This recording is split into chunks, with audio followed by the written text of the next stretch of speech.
Shalom, Bapak Ibu semua. Terima kasih untuk undangan kali yang ketiga ya.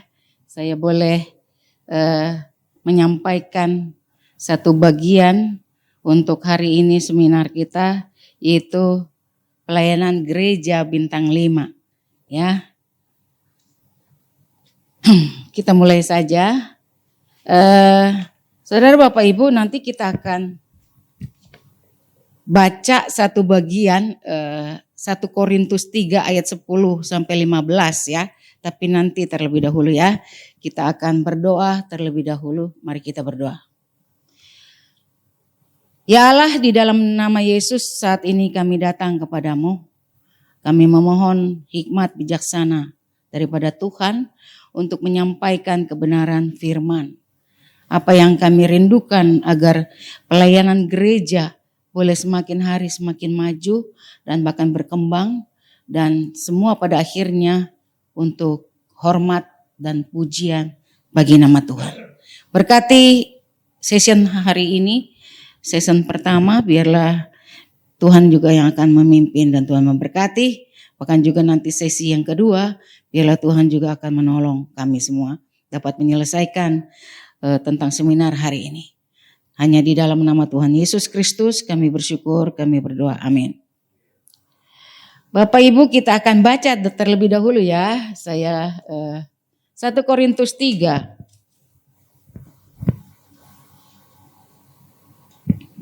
Ayat 10 ya, jangan salah. 1 Korintus 3 ayat 10 sampai yang ke-15. 10.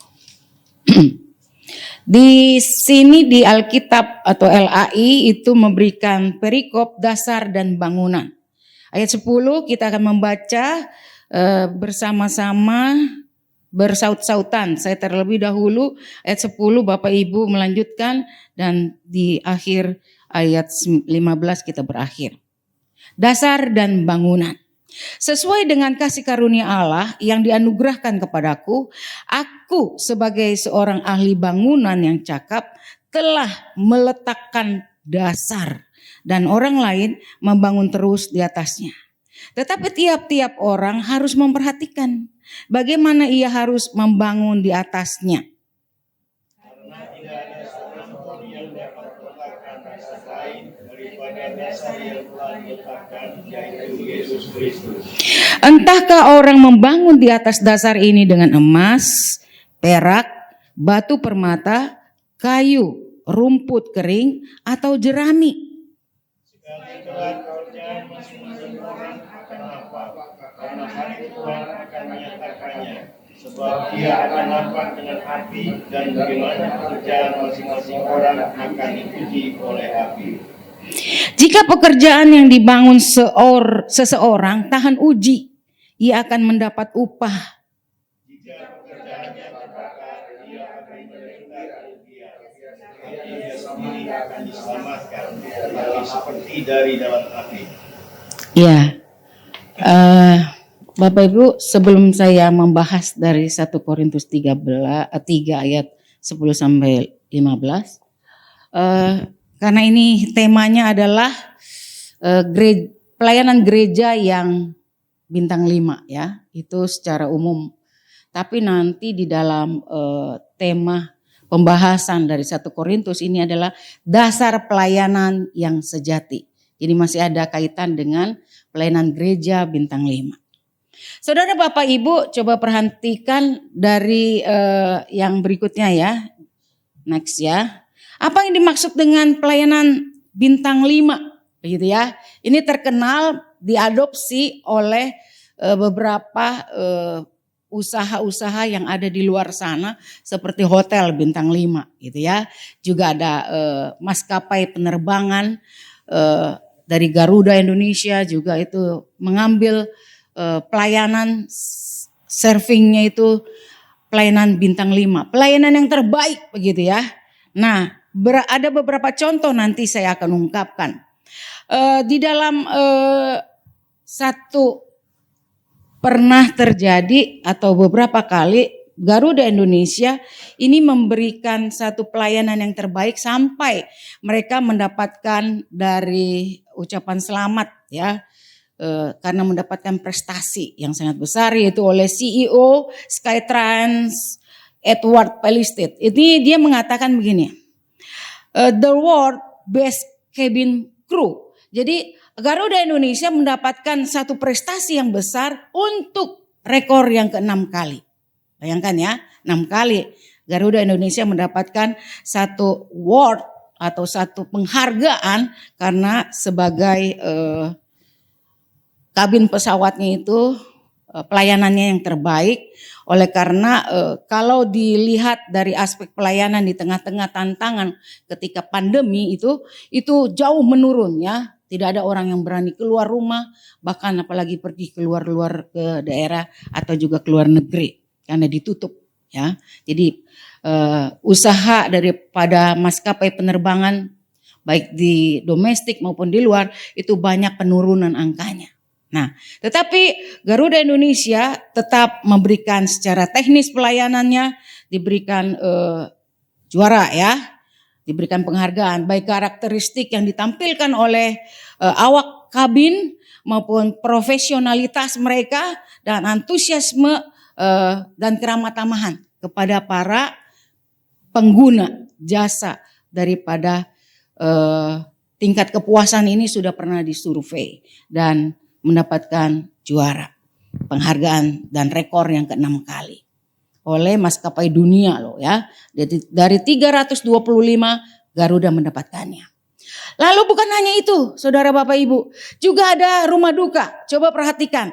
Rumah duka yang paling terkenal di Indonesia adalah San Diego Hills. Ya. Coba perhatikan ada peti jenazah, tempat duduknya diatur sedemikian rupa dengan pelayanan yang terbaik. Seperti kesan tidak ada angker ya. Biasanya kan kalau tempat rumah duka, pemakaman itu angker. Tapi ini enggak, dibuat semewah, senyaman, adem, tenang, damai. Itu yang mereka berikan. Itu ya, itu pelayanan yang terbaik. Lalu juga ada yang namanya bank. Saya tidak mau sebutkan ya. Karena ini banyak sekali sudah orang terkenal. Bank capek antri katanya ya. Orang-orang sudah menyebutkan demikian. Tapi bank ini mendapatkan juara juga gitu. Karena pelayanannya itu pelayanan yang terbaik.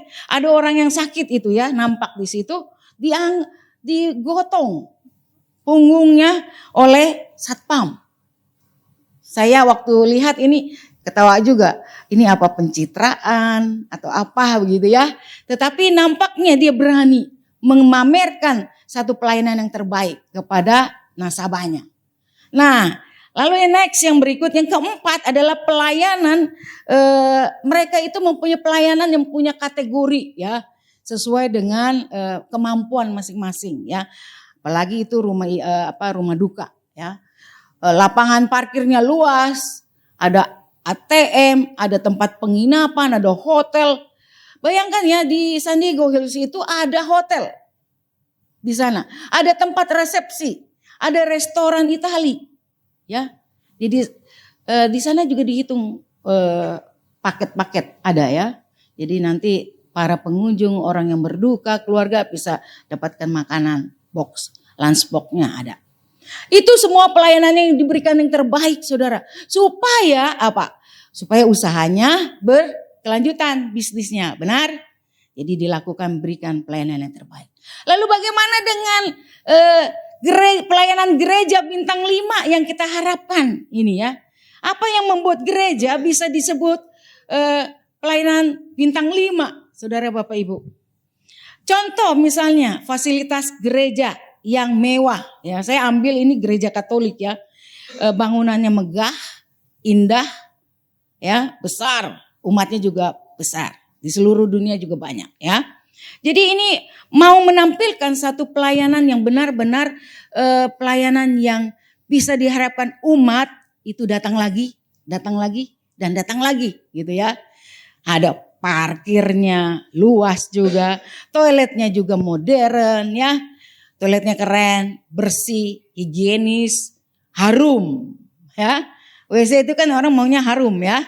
Kalau nggak harum, orang sudah malas ya. Ada kacanya, bisa nyisir, dandan segala macam. Bahkan cuci tangan. Ketika cuci tangan pun dasar warga Indonesia nih kadang-kadang sudah ada tisu, udah ada pengering. Tetap aja udah habis dicuci tangannya basah-basah dia kepret-kepret ke kaca itu. Itu kebiasaannya ya. Jadi mereka pakai kayak gitu. Jadi pelayanan gereja ini pun juga masuk dengan rencana gereja berbenah diri. Ya, saya mengatakan gereja berbenah diri. Untuk apa? Untuk kelanjutan agar umatnya betah di dalam gereja. Begitu masuk baru pintu lobi sudah adem, nyaman. Seperti masuk di pintu sorga katanya ya. Jadi mau diberikan pelayanan yang terbaik begitu. Sehingga umat nanti betah di dalam gereja. Nanti kita akan lihat. Lalu apakah fasilitas yang di luar ini menentukan kualitas pelayanan gereja yang seutuhnya, yang sebenarnya, yang sesungguhnya begitu ya. Karena ada banyak ya. Saya sudah mendatangi beberapa gereja karena berkaitan dengan pekerjaan saya di Kementerian Agama. Saya sudah memonitoring itu gereja hampir 300 gereja ya.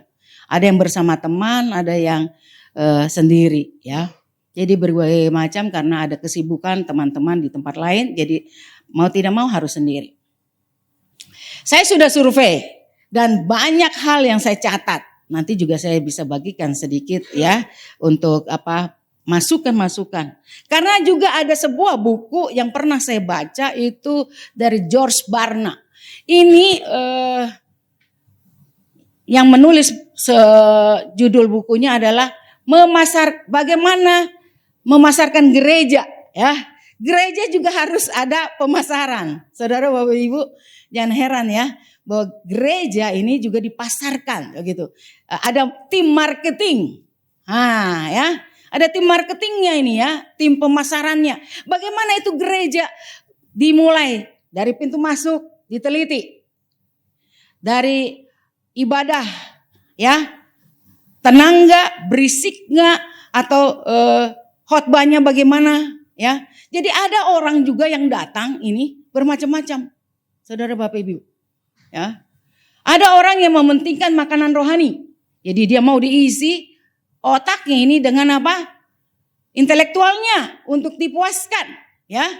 Lalu juga ada yang fellowshipnya, jadi fellowshipnya, wah orangnya ramah, gembalanya mumpuni, memberikan keramahan, gembalanya, majelisnya akrab dengan umat.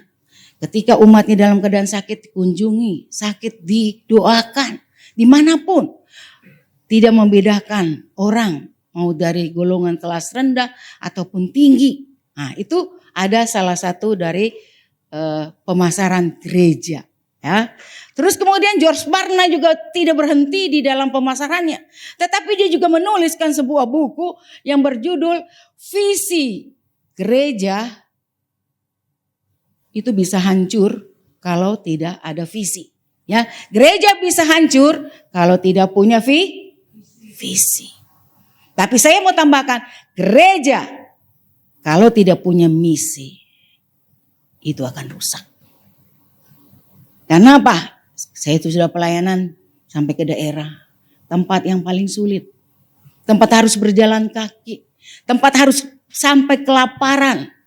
Membangun, merintis. Saudara seperti Bapak Hari Saragi yang memulai merintis ini bukan hal yang sangat mudah Bapak Ibu. Ya, banyak pengorbanan. Betul Pak? Banyak air mata. Pasti.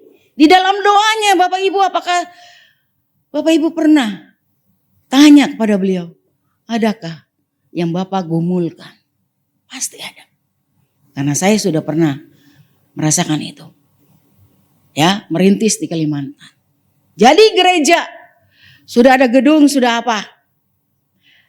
Saudara, dengan berbagai gereja yang sudah bertumbuh, banyak nanti ada hal-hal di belakang itu menanti. Nanti kita lihat di dalam 1 Korintus ini. Jadi gereja ini bagaimana? Apakah kita mau mengindahkan fasilitas luarnya saja? Silakan lagi Bu, lanjutkan. Next. Nah, sekarang kita lanjutkan latar belakang gereja Korintus. Saudara, saya sudah belajar ini dan sampai otak ini ya. Kondisi kota Korintus ini adalah kota pelabuhan, maju.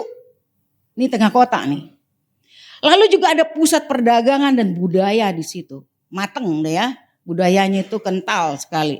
Ada budaya Yunani. Kalau udah bicara tentang budaya Yunani itu pasti ada konsep-konsep penyembahan berhala di situ. Tapi juga ada orang Yahudi di situ. Lalu dikenal juga dengan kehidupan moral yang sangat rendah. Ini kota yang besar. Ingat ya, kehidupan kota pasti ada bejatnya moral di situ. Betul? Pasti ya. Nanti kita lihat apa sih. Coba ya, kotanya begitu indah. Ya, sekarang sih sudah mulai ada hancuran-kehancuran ya. Karena kota ini semakin hari semakin ditinggalkan dan banyak hal. Nah, itu juga ada terusan Suez, itu ada kapal laut di situ ya. Nah, coba next lagi. Nah, persoalan jadi gereja yang semakin besar ini gereja Korintus ini dibangun oleh Rasul Paulus bersama dengan pasangan suami istri Priscilla dan Aquila. Mereka merintis gereja itu 18 bulan di dalam perjalanan misi Paulus yang kedua. Hanya 18 bulan. Jadi loh. Gereja Korintus. Tapi saudara, semakin hari berkembang, gereja ini mengalami satu masalah yang besar. Ya, dari satu masalah muncul masalah yang baru, muncul lagi yang baru. Saudara tahu, dan saya sudah belajar ini ada berbagai masalah. Yang pertama adalah perpecahan. Gereja ini terpecah. Maju loh gerejanya, berkembang. Tapi masalah juga berkembang. Ada perpecahan, iri hati, itu bisa ada di 1 Korintus 3 ayat 3 sampai 4. Lalu juga ada perpecahan pemimpin, saudara Bapak Ibu. Pemimpin ini yang bersaing. Ada kelompok golongan Paulus, kelompok golongan Apolos, kelompok golongan Kefas, yaitu Petrus. Ada kelompok juga golongan Kristus. Ada 4 sebetulnya ya. Tetapi yang diungkapkan adalah 3 yang paling disorot. Kenapa ini bisa terpecah seperti itu? Saudara, golongan Paulus ini adalah kaum libertin. Kaum libertin ini adalah orang-orang yang telah mendengar khotbah tentang kemerdekaan Kristus. Kalau Paulus kan tema utamanya selalu merdeka, hidup di dalam Kristus itu hidup yang merdeka, ya, hidup yang merdeka. Lalu sehingga ada orang-orang yang saingan daripada yang tidak setuju dengan golongan Paulus ini menyatakan apa? Banyak kritikannya. Wah, kalau begitu golongan merdeka ini mereka hidup sesuka hatinya. Jadi dikritik. Lalu tidak berhenti situ, tapi ada Apolos juga, orang pintar nih Apolos ya. Dia lebih seorang Yahudi Alexandria yang lebih menitik beratkan tentang soal-soal kitab suci. Jago nih Apolos. Tapi juga dikritik. Kamu sih banyaknya mengisi otak, tapi ke luar itu apa? Fellowship kurang. Nah, itu bisa seperti itu, ya. Ada orang pintar NATO. Apa itu NATO? Not action, talk only. Nah, seperti itu ya. Betul enggak? Betul. Di dalam gereja itu banyak orang seperti itu. Banyak ngocehnya, pinter dari A sampai Z. Tapi waktu masuk ke dalam pelayanan, hal yang sangat sulit sedikit, ngegerutu. Runyam ada dia. Betul enggak? Betul. Bisa terjadi seperti itu. Itu baru golongan Apolos. Golongan Kefas lain lagi saudara Bapak Ibu. Aduh, ini benar-benar gereja yang sudah maju nih, yang sudah besar ya Korintus. Lalu golongan Kefas ini, kelompok ini kaum legalis. Kaum legalis yang berbicara, yang menitik beratkan adalah orang-orang Yahudi. Dengan apa? Hukum Tauratnya. Kental itu pengajaran hukum Tauratnya. Lebih menitik beratkan itu. Tetapi Paulus mengajarkan tentang kehidupan Kristen orang yang merdeka. Lalu orang-orang kaum pengikut Kristus ini ya, mereka ini adalah orang-orang yang mengklaim bahwa mengikut Kristus itu langsung, nggak perlu seperti orang Yunani. Itu kan menyembah kepada dewa langsung. Jadi mereka menganggap Yesus juga seperti dewa orang Yunani. Jadi penggantinya namanya Kristus gitu ya. Jadi langsung. Jadi ada hubungan berdoa seperti mistik begitu, kedekatannya gitu ya. Bermacam-macam ini ya. Nah, lalu kita lihat lagi kasus-kasus itu juga ada standar moral ya. Banyak ini ya. Amoral juga terjadi ya.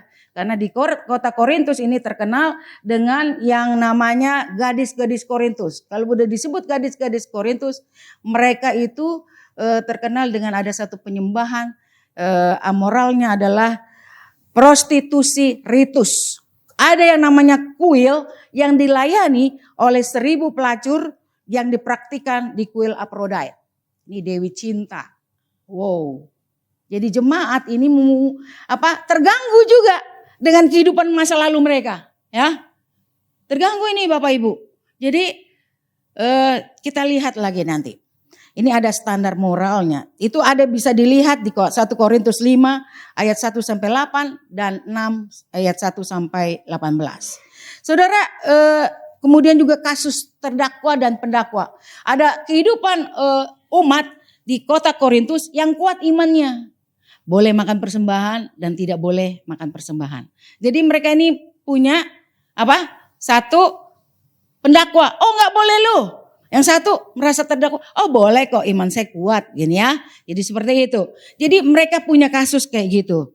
Kemudian perpecahan antara yang kaya dan yang miskin. Nah, tadi dikatakan bahwa jemaat Korintus ini adalah jemaat yang sangat besar dan kehidupannya beragam. Ya, ada orang kaya, ada orang miskin di situ. Jadi ini mulai terjadi perpecahan di dalamnya. Ada yang menitik beratkan melayani kepada orang kaya saja.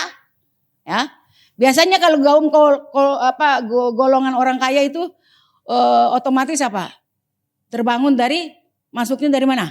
Intelektual, ya kan? Kalau orang miskin masuk di dalam kehidupan jemaat, masuk ke rumahnya langsung. Datangi, lihat kehidupannya. Ya, jadi berbagai macam. Kita lihat lagi nanti kita hubungkan dengan pelayanan gereja bintang 5 ini. Lalu ada perbedaan karunia di dalam jemaat. Ini gereja yang sudah besar walaupun baru 18 bulan. Tetapi karena jemaat umatnya itu banyak masalah tentang karunia rohani. Ya, Paulus mengajarkan bahwa gereja bisa punya karunia banyak. Ada yang mengajar, ada yang berbahasa roh. Ya, tidak semua orang dikaruniakan bahasa roh, benar? Ya, ada yang karunia mengajar, ada yang punya karunia memberi, ada yang punya karunianya untuk menerjemahkan ketika orang mendapatkan karunia bahasa roh. Ada juga orang-orang yang melayani di dalam hal-hal untuk orang-orang diakonia, orang-orang miskin. Saudara, juga ada di kota Korintus, di gereja Korintus itu juga pengaruh ajaran-ajaran palsu. Wow, kalau gereja sudah besar, pertumbuhan gereja sudah banyak, mulai masuk. Jemaat mulai digoncang dengan ajaran palsu. Ajaran yang muncul di sana adalah banyak guru-guru gnostik, saudara Bapak Ibu. Yang memisahkan antara materi dan jahat. Ya, materi itu jahat, rohani itu baik. Itu pemisahan kayak gitu ya. Sama seperti kalau orang Chinese ajaran Taoisme itu yin dan yang, yin yang ya. Ada kayak gitu ya, sama ya, mirip-mirip. Jadi kalau yang mengejar daging itu rendah kelasnya, tapi mengejar hal-hal yang rohani itu kelasnya tinggi. Jadi banyak ajaran-ajaran seperti itu dan mereka tidak mengutamakan kemanusiaan Kristus. Ya, jadi kelemahannya di situ. Nah, sekarang kita masuk di dalam pembahasan 1 Korintus 3 ayat 10-15 ya. Sekarang panggilan seorang pelayan karena anugerah. Coba lihat ya. 1 Korintus 3 ayat 10-11 itu Paulus mengatakan bahwa dia dipanggil sesuai dengan kasih karunia Allah.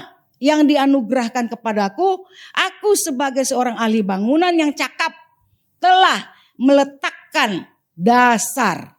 Sekarang ini saya mencari tentang kata dasar. Ya, saya baca Alkitab itu, saya perhatikan kata demi kata itu.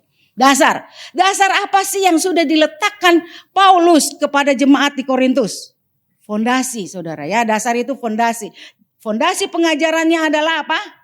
Yaitu bahwa dia diberikan sebagai gembala saat itu, yaitu dengan kerendahan hati dia percaya bahwa itu adalah anugerah yang Tuhan berikan kepada saya. Kalau kita lihat latar belakang Paulus adalah orang yang membenci orang Kristen, orang yang menganiaya, memenjarakan, bahkan membunuh. Tetapi Tuhan panggil. Nah, dia jadi panggilannya jelas nih. Ada rekam jejak panggilan dia. Saudara Bapak Ibu, mungkin kalau saudara punya panggilan di dalam hidupmu masing-masing, semoga adalah panggilan yang jelas ya.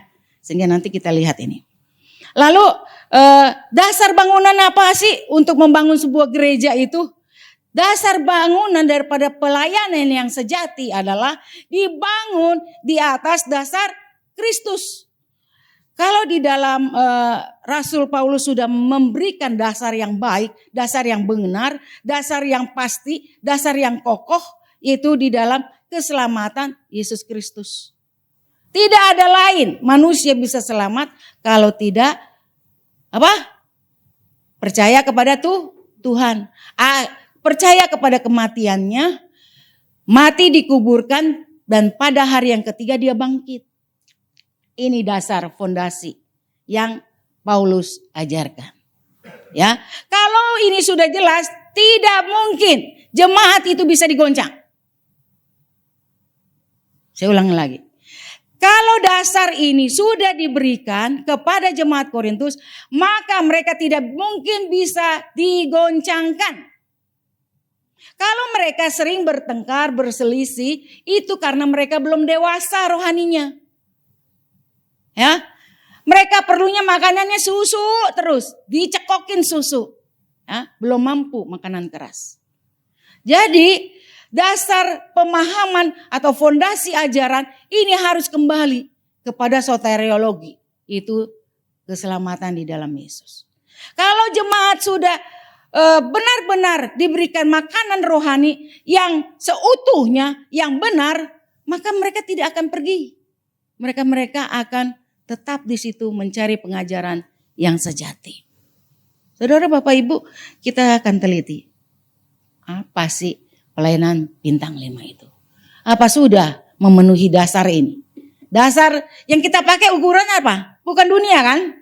Tapi yang kita pakai adalah Alkitab. Dari pengajaran Rasul atau Nabi. Atau Yesus Kristus. Itu saja lingkaran itu. Yang kita mau ajarkan kepada umat.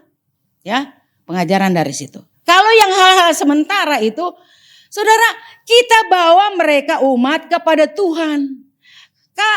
Maka di dalam Yohanes 14 ayat 6, itu saya sedang persiapkan untuk khotbah nanti pada April ya. Itu karena Yesus mengatakan apa? Akulah jalan, akulah kebenaran, akulah hidup. Kalau orang tidak percaya kepada Tuhan bahwa dia adalah jalan kebenaran dan hidup, maka mereka tidak bisa sampai kepada Bapa. Jadi membawa umat, dasar kita, pengajaran kita ini adalah yang sangat penting. Bahwa umat diperkenalkan kepada Yesus, keselamatan itu di dalam Yesus. Mereka tidak akan bisa sampai kepada Bapa kalau tidak percaya Yesus. Ini kita bawa sampai mereka menuju ke kekekalan. Kita persiapkan. Gereja itu bisa hancur nanti. Nggak ada lagi kita lihat. Hotel yang bagus atau pelayanan yang seperti bintang 5 itu akan hancur. WC, toilet itu hancur. Semuanya hancur kalau sudah berakhir dunia ini. Yang kita bawa siapa? Jiwa. Jiwa itu kepada Tuhan. Lalu yang berikut. Paulus katakan, dan orang lain membangun terus di atasnya. Tetapi tiap-tiap orang harus memperhatikan bagaimana ia harus membangun di atasnya. Ya, jadi udah karena anugerah, peletakan dasar oleh Paulus, Kristus sebagai fondasi pelayanan. Nah, ini lagi ya, bahwa kita dipersiapkan. Kalau misalnya hamba Tuhan yang sudah merintis, lalu tiba dia berhenti dan dilanjutkan oleh yang penerusnya, dia harus memberikan kepada orang yang tepat, ya, yang bisa melanjutkan pelayanan dia. Jangan yang sudah dibangun seperti Paulus membangun kota Korintus, gereja Korintus, lalu digantikan kepada penggantinya. Waktu digantikan tidak ada konflik. Tapi ketika dibangun lagi sama yang lain, dibangun di atasnya lagi, terjadi konflik. Nah, Bapak Ibu, hati-hati. Ini adalah penyakit di dalam gereja. Yang merintis oke. Garis kedua oke. Begitu generasi ketiga keempat sudah mulai runyam, ya. Tadi ada Apolos, ada Kefas, ya. Udah mulai runyam. Saudara, ini terjadi loh di gereja yang besar, yang bertumbuh. Lalu tongkat estafet ini harus benar-benar diberikan kepada orang yang tepat. Bagaimana?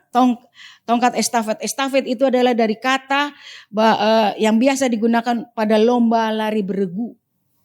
Tongkatnya itu diberikan kepada orang yang berikutnya. Sama seperti itu. Suksesi pelayanan, ya, dari Paulus kepada yang lain tanpa konflik. Tapi bagaimana begitu diserahkan kepada generasi yang berikutnya, apakah harus dibujuk-bujuk? Iya, kamu lanjutinlah, saya sudah tua, lanjutkanlah. Atau dengan paksaan? Tidak. Saudara, seluruhnya itu kehidupan seorang gembala memberikan contoh dan teladan. Ada waktu untuk memulai pelayanan, ada waktu untuk mengakhiri pelayanan, dan ada waktu untuk melanjutkan pelayanan. Jadi pelayanan gereja bintang 5 harus ada tongkat estafet, ya. Jadi tidak melulu pelayanan itu center pointnya hanya pada satu orang. Tidak bisa ya saudara Bapak Ibu. Nanti kalau bersenter point itu pada satu orang, itu nanti ketika orang itu tidak ada, wah kocar kacir. Benar gak? Benar, banyak terjadi loh.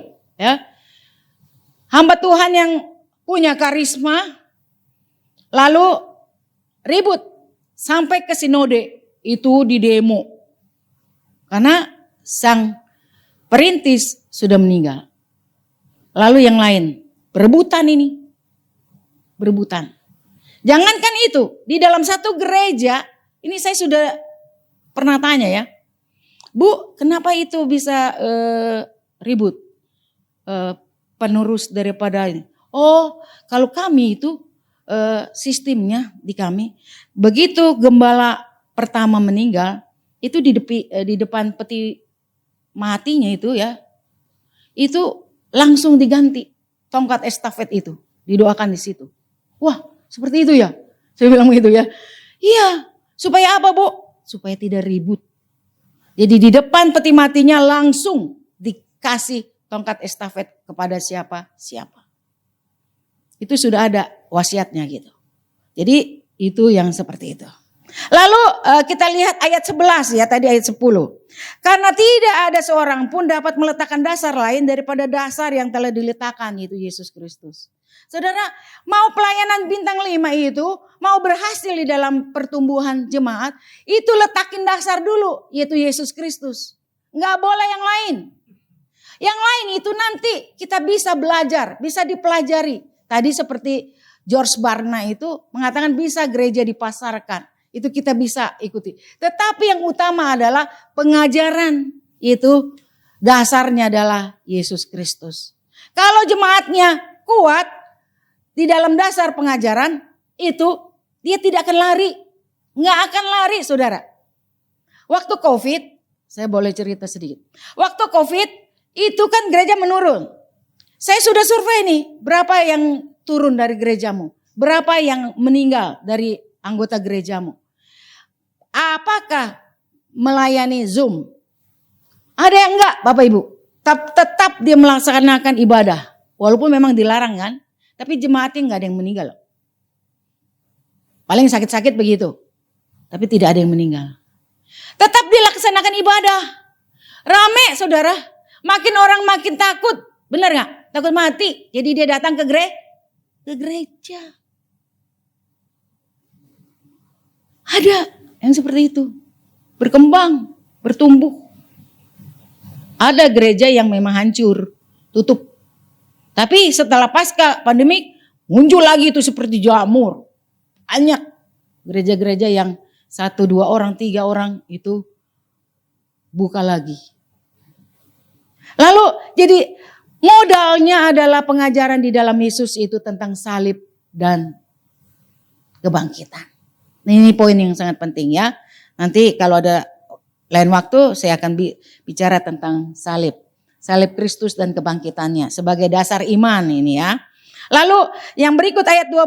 Entahkah orang membangun di atas dasar ini dengan emas, perak, batu permata, kayu rumput, kering dan jerami. Itu ayat 12.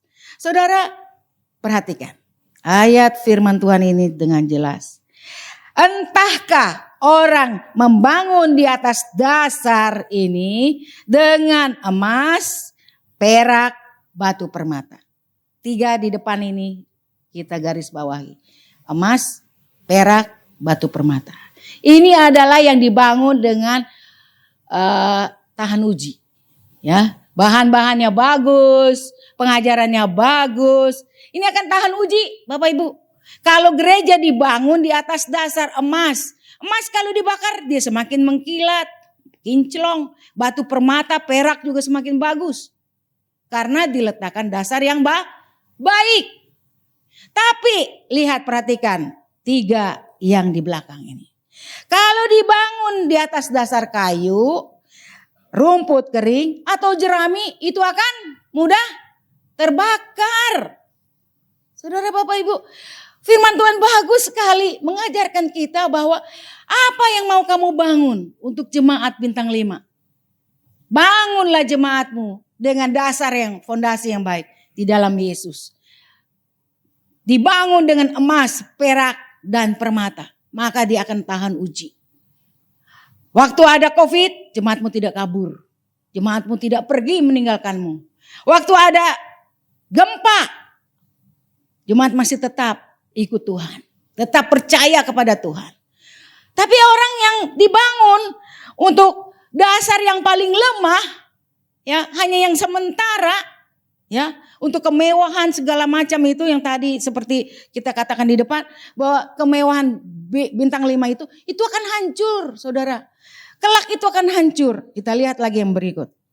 Lalu dasar pelayanan yang sejati adalah Paulus menggunakan metafor membangun tadi ya. Juga ada pertanian, menanam. Jadi banyak macam, Saudara Bapak Ibu. Kalau gereja di tempat ini mau membangun, biarlah membangun dengan dasar pelayanan yang sejati. Yaitu dibangun di atas dasar Yesus Kristus. Iman kepada Yesus Kristus. Yang mati disalibkan dan dibangkitkan. Ya, karena pelayanan setiap orang, termasuk saya pribadi, ini akan diuji oleh Tuhan. Dasar pelayanan saya ini apa? Apakah saya memberitakan firman kebenaran? Apakah saya mau menyenangkan telinga orang sesuai permintaan? Tidak, saya tetap harus pada jalurnya. Itu memberitakan firman kebenaran. Karena saya mau membangun umat itu dengan dasar emas, perak, permata yang akan tahan uji. Engkau punya pergumulan, datang kepada hamba Tuhan. Berdoa bersama-sama, bergumul bersama-sama. Maka imanmu akan kuat. Kalau dibangun atas kayu, jerami, kayu kering, rumput kering, itu akan cepat terbakar. Saudara, tiap-tiap pekerjaan kita pada ayat 13-15 itu akan diuji dengan api. Sebagai orang percaya, biarlah dasar pelayanan kita, ya, biarlah pelayanan kita dibangun di atas dasar yang baik dan benar. Ya, jadi kita harus bertanya kepada diri kita sendiri, apakah saya yang lakukan di dalam pekerjaan pelayanan saya, apakah hari ini melakukan dengan setia, motivasi yang benar, dan dibangun di atas dasar yang benar. Kita harus ingat bahwa melakukan pekerjaan pelayanan kita, Tuhan selalu menyertai kita. Jangan takut, Dia akan memberikan kekuatan. Jadi mari kita lakukan pekerjaan pelayanan kita dengan setia dan membangunnya di atas dasar yang benar. Bukan hal-hal yang sementara. Karena kita membangun umat sampai mereka masuk ke dalam kekekalan. Amin. Mari kita sambung lagi dengan narasumber yang berikutnya.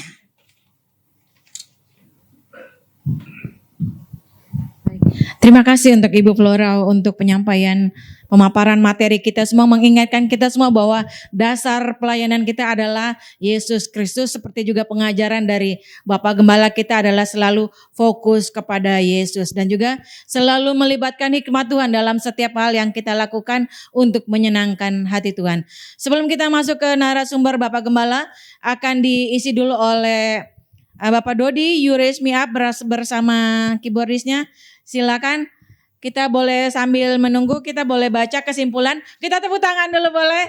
Kita boleh tepuk tangan dulu. Bapak Ibu yang sudah menyaksikan jangan lupa nanti di akhir sesi ada pertanyaan berhadiah. Jadi mohon tetap menyimak dengan baik apa yang sudah disampaikan.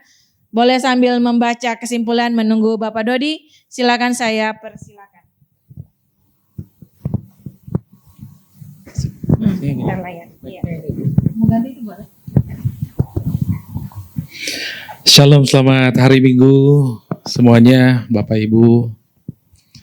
Satu lagu You Raise Me Up yang mengingatkan kita bahwa kuasa Tuhan begitu hebat terhadap hidup kita di situasi kita yang sangat tidak baik-baik saja, bahkan juga dikala kita lemah, Dia selalu kuatkan kita, selalu menjaga kita dalam penyertaannya selalu.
You raise me up so I can stand mountains. You raise me up to walk stormy seas. I am strong when I am on your shoulders.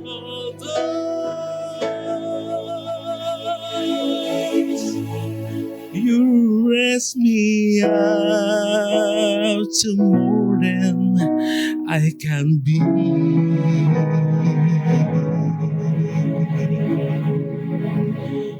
You raise me up to more than I can be.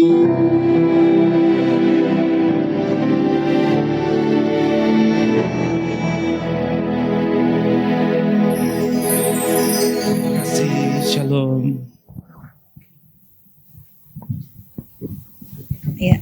Terima kasih untuk Pak Dodi untuk pujiannya yang membuatkan kita semakin bahwa kita mau meletakkan kepala kita di bahunya Tuhan, bersandar pada Tuhan. Oke, kita tepuk tangan dulu boleh? Lebih semangat lagi kita akan mendengarkan dari Pak Gembala, narasumber yang kedua, menyampaikan pengalaman sharing ketika di dalam kependetaannya beliau. Silakan Pak Gembala.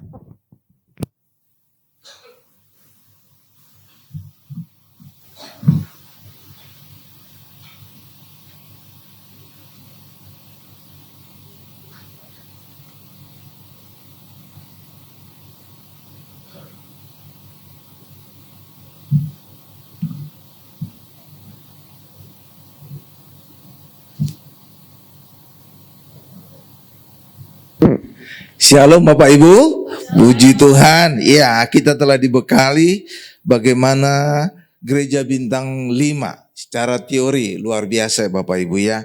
Ya, hari ini saya akan melengkapinya dengan pengalaman saya. Ya, sebagai sekretaris dari sebuah gereja yang mungkin karena nggak pernah ada survei, mungkin gereja terbesar di Indonesia. Atau paling enggak terbesar di Jakarta. Terbukti dari satu-satunya gereja yang selalu mengadakan Natal di Gelora Bung Karno setiap tahun. Iya Bapak Ibu, enggak ada gereja lainnya, enggak ada. Nah, saya pernah di situ 12 tahun. Bukan ya biasa dari sekretaris gembala. Jadi saya tahu persis bagaimana apa yang dilakukan, strateginya dan segala macam. Dan sekarang saya ingin sharing pengalaman. Amin Bapak Ibu. Jadi saya tidak ada niat untuk mengajari Bapak Ibu karena setiap kita punya pergumulan yang masing-masing di dalam mengelola gereja. Tapi ini adalah sharing saya, pengalaman saya, ya mudah-mudahan bermanfaat. Amin Bapak Ibu. Iya. Ya, saya mulai Bapak Ibu ya. Iya. Keselamatan adalah yang utama bagi kita. Benar nggak Bapak Ibu? Iya, percuma kita diberkati kalau kita nggak selamat. Percuma kita sehat kalau tidak selamat. Benar nggak Bapak Ibu? Jadi yang pertama bagi kehidupan kita, khususnya orang Kristen adalah keselamatan. Setelah keselamatan itu baru kesehatan. Tidak ada gunanya kita kaya tapi kita sakit-sakitan di rumah sakit, terbaring, lemah. Benar nggak Bapak Ibu ya? Nggak ada gunanya. Jadi setelah keselamatan yang penting kedua adalah kesehatan. Benar Kak? Dan yang kedua juga percuma juga kalau kita sehat tapi kekurangan, miskin. Iya kan? Dan karena itulah faktor yang ketiga yang penting bagi kehidupan manusia adalah ekonomi. Jadi dua hal inilah yang dibutuhkan manusia selain keselamatan. Setelah keselamatan, kesehatan dan juga ekonomi. Itulah sebabnya pelayanan gereja yang bisa diterima, yang sangat dibutuhkan oleh jemaat, dua hal ini. Iya Bapak Ibu, setelah keselamatan adalah kesehatan dan juga ekonomi. Itulah sebabnya Gereja harus menawarkan pelayanan kesehatan dan juga ekonomi. Itulah sebabnya sangat penting dan sangat dibutuhkan jemaat untuk gereja mengadakan KKR, kesembuhan ilahi dan pemulihan ekonomi. Itulah yang menjadi rahasia kenapa ada suatu gereja bisa demikian besar, demikian kaya. Karena apa? Dia tahu apa yang paling dibutuhkan oleh jemaat.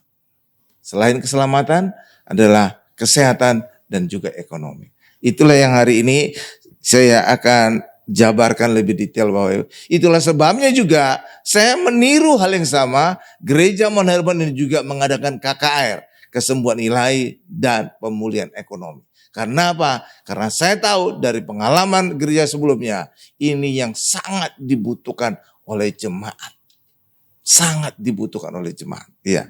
Lalu pertanyaan berikutnya adalah, dan mungkin juga pertanyaan banyak gembala, banyak pendeta, banyak gereja adalah, bagaimana agar KKR itu ada mujizat? Karena kalau nggak ada mujizat percuma juga.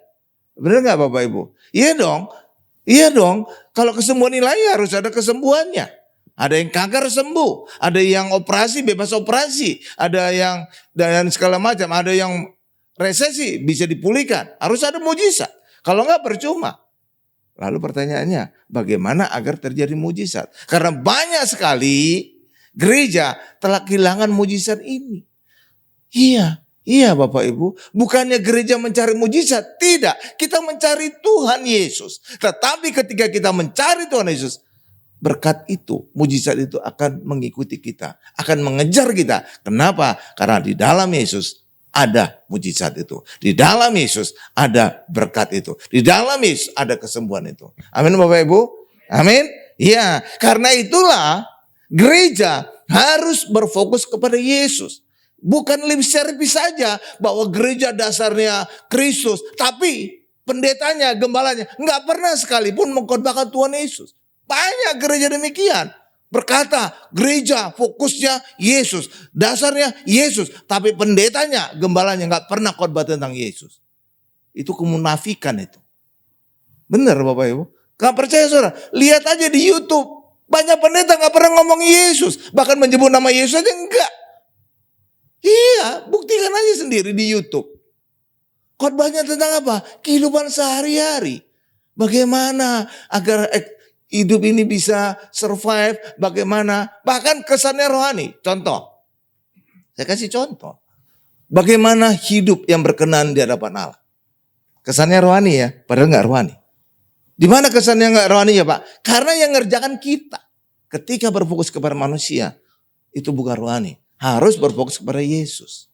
Amin. Contoh lagi, kesannya rohani tapi gak rohani. Bagaimana doa yang benar.